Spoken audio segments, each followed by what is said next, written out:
Hi there, Joka here, and in this video I'm sharing my projects with the Spellbinders September small die kit. So here's the kit, and as you can see you have a pair of boots, well only one, but you can create as many as you want, and some flowers and leaves for the fall. And then I'm also going to use the 3D embossing folder for this month, which is so gorgeous. And I wanted to show you some packaging for some creams that I bought recently. And while the camera doesn't pick up the color, this one is absolutely amazing. That one actually I'm not using, but the Sol de Janeiro one I will. It's just so beautiful. I did not want to throw it away. It's kind of like a neon coral kind, and unfortunately not even the pictures at the end of the video will pick up the color so well. It's actually a color that I've been looking for over 10 years in nail polish. I probably bought about 50 different reddish colors, orangish colors, coral colors in search for that one, and I still haven't found it. So first of all, I'm going to show you the how I put together every piece, all the flowers, and you can see that every flower you can place on both ends of the stem so that they can go both ways basically.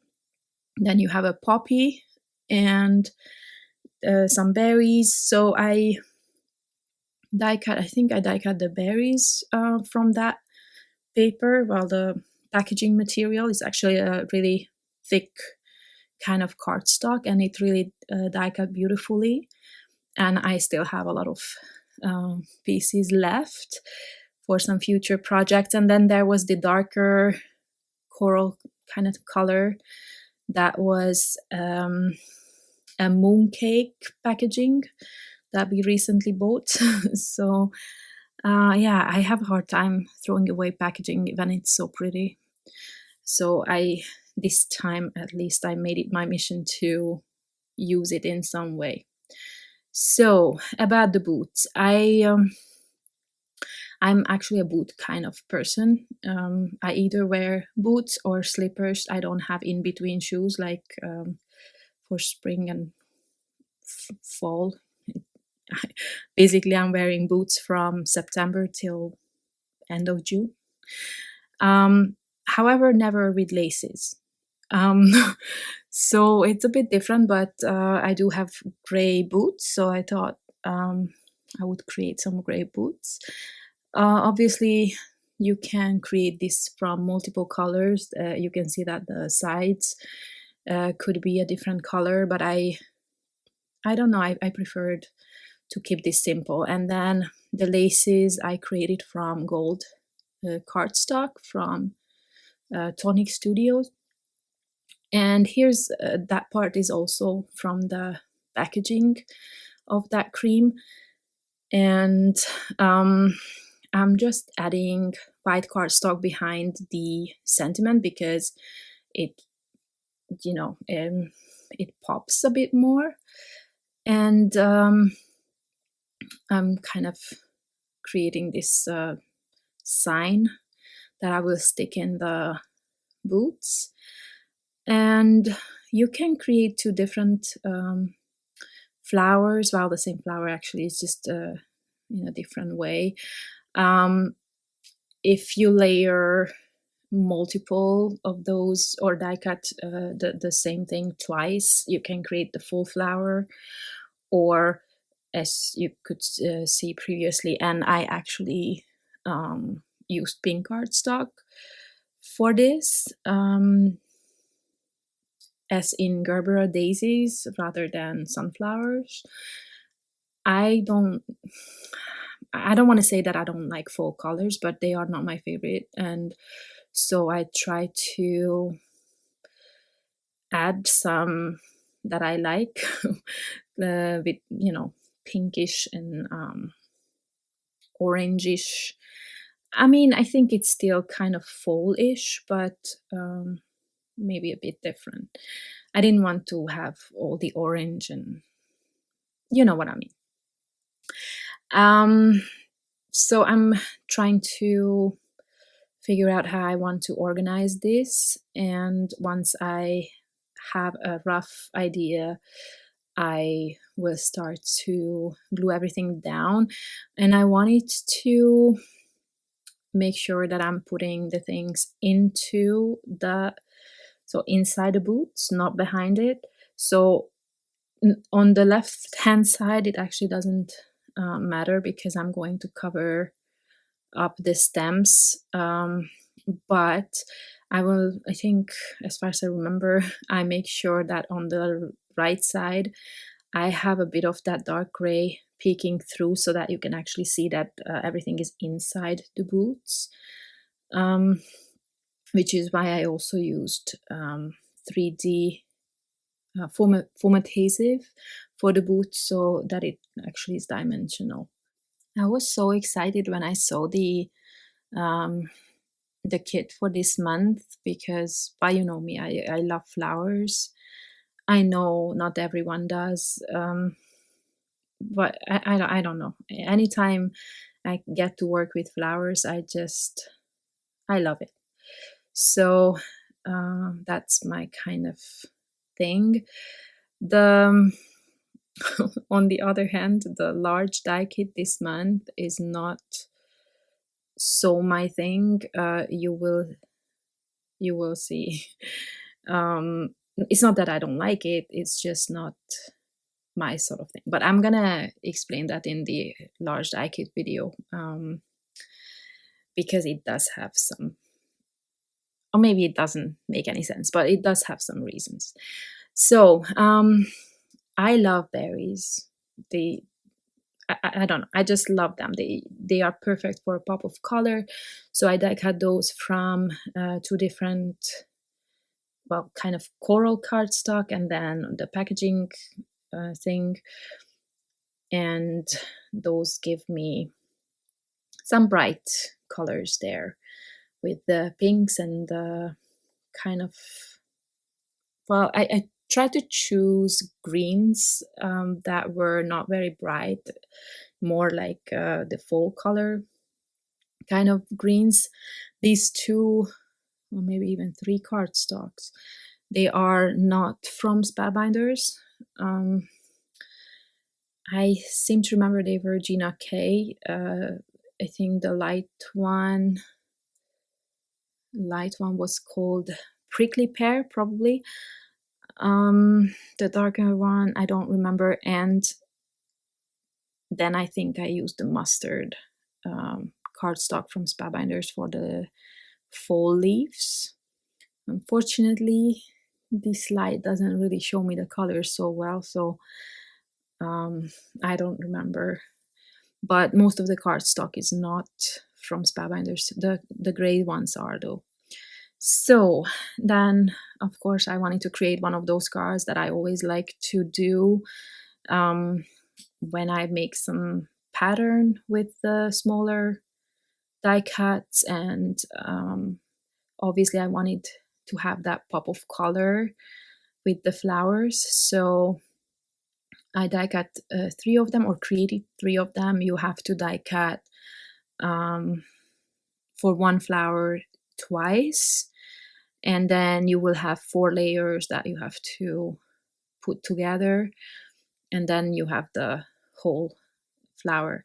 And then I die cut the leaves from the same 3 cardstock that I used on the first card, and now I'm just filling the space with that. And by the way, the sentiment is actually from the large die set for this month, as far as I remember. I actually only created these a few days ago, and I don't recall. I mean, such a rush since I came back from holiday. I didn't have any of the kits and anything for this month, so I'm creating everything last minute, but I hope I'm gonna make it on time. So yeah, I don't remember everything. Okay, so I trimmed off the excess and I'm adding back or filling up the space around the edges. This is something I always like to do because I feel like the pattern is more organic that way. And now I'm adding a thin layer of foam adhesive. And something I messed up there. Um, I did not remember that I wanted to I wanted to create a pattern there, and I added the gray cardstock to the background, and then I decided to add one on top so I can actually trim off the leaves, right?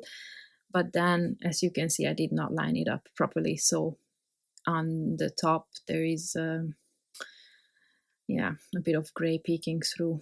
So and then I'm finishing that off with some white enamel dots. Now this is watercolor paper, but it's a rough textured. I used up the smooth one, and I have no idea where I even bought these. So I tried something here, but I'm not going to use this. I try to color the background. I don't hate it, but I don't like that it's not, you know, that it's kind of dotty, splotchy. I don't quite like it. So I'm not going to use that one. Instead, I am using my Zig pens to color the whole background. This is, I mean, you should not learn coloring from me. This is really just adding some color and then using a water brush, I kind of blend it out. But well, you know, I have all the watercolors in the world, but I don't like to use them because I don't have space to, you know, to put everything out, and then it's messy, and I don't know. If I had more space, maybe, but the Zig pens are also wonderful. Why I personally love them is because they are very pigmented, and I like bold colors. So I'm sure that this is not how you are supposed to use them. I'm sure that you are only supposed to, I don't know. I don't even want to say supposed to, because art is art, right? Whatever you like and feel you should do, that's how I think that's what you should do. So anyway, but I'm sure watercolor artists would be horrified seeing this. But this is how I like it. I like bold colors, and I don't know. You will see the result. It's not perfect at all, but I don't hate it. So first I'm coloring the caps, and for that I used two different colors, and I unfortunately I forgot to record the berries. I used kind of like a mustard color, which is actually, I think it's called light brown, which was funny because I took out the mustard as well, but it was less mustard than the light brown color. And then for this the stalk, I'm using kind of it was a gray color, but I don't remember if it was called mid gray or something like that. And then I'm trying to blend it out a little bit. Some of them blend better from the Zig pens. I mean, some of them blend better than others, but I think that might be because they are so old and I don't really use them. So a lot of them are kind of dry. So anyway, then I kind of try to find colors that I used on the other two cards, but of course watercolor is going to be a bit different. And I did not find all the colors because I actually don't remember how many I have. Maybe I have 60. It's a smaller box. So I don't have all the colors, but I think it's enough. So for the leaves, I chose, or I found two greens. So I'm just going to first fill in the lighter green, which I liked better than the darker one in the end. So as you can see, I'm just adding more color in one section, and then I'm trying to blend it out. And if there's no shading left because I blend it all out, then I'm just adding a bit more color back. So this is the darker green. It's not so great, but it's okay. So what else? I mean, you can see this is really very easy. And I mean, as much as I don't like coloring, this actually took me a lot less time than creating any of the die cut cards, because die cutting takes time, especially if you have to die cut the same thing many times. So this one doesn't take all that much time. But I did notice something.